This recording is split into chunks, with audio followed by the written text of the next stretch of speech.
Greetings and welcome to week 3. My special assistant, Nina, is here to help us with our weekly note. She's very excited, as you can see, to do so. This week, for our meeting for week 2, we discussed whether the raison d'etat would justify a strike by Israel on Iran. And we went around the class, if you remember, and 5 of our 8 students said that yes, it would justify it, and 3 said no, it would not. Now, what does that mean? It can mean a number of things, but one of the essential things that it may mean is that each of us has a lens through which we understand international relations, and through which we understand not just the relations between states, but the relations between human beings as well. And this week we are going to begin our study of the theoretical lenses of international relations with a study of realism. We have already studied, anything to say?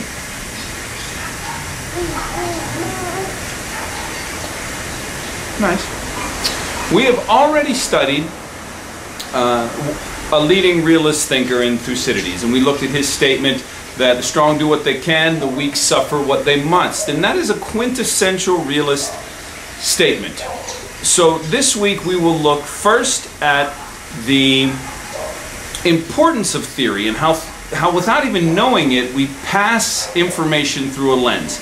And it's instructive that 5 of us today said that Israel would be justified striking Iran, and 3 did not. And that leads me to believe that 5 of us are realists and 3 are not. That's a very, very quick analysis of what happened today, but that's what I feel initially just the same. So, this week we will begin our study of theory, and we will begin with realism. Realism is the oldest of all lenses, and the first one that we are going to study is classical realism. And we'll begin with the work of Thucydides, we will move through to the work of Machiavelli, and then we'll speak about Thomas Hobbes. Later in our study of realism, in the final chapter in the group called The Evolution of Realism, we're going to talk about structural realism and how classical realists evolved, and we're going to introduce men by the names like Kenneth Waltz and John Mearsheimer. And we're going to look at their idea of realism not as driven by human passion, which the classical realists believe, but driven instead by the structure of the international system and the hierarchical distribution of power within that system. So it's a fascinating evolution that has implications for our study, not only of the international system itself, but also of the Middle East, and particularly Iran. And your journal question is going to once again deal with Iran and whether Iran is a case for Waltz or for Mearsheimer. And that's a distinction that you're going to have to make. Keep up with your daily work. Remember that each day I put up a teacher's note, which will be helpful to you as you go through the week. Also, Carnival is coming.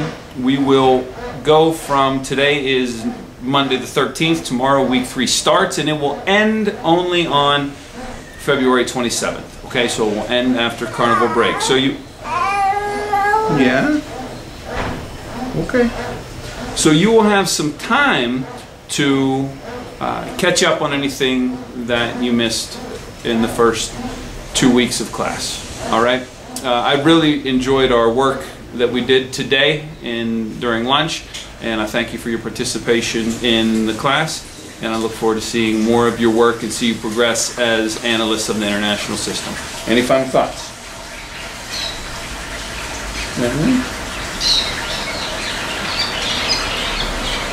No? That's about it. Have a good week.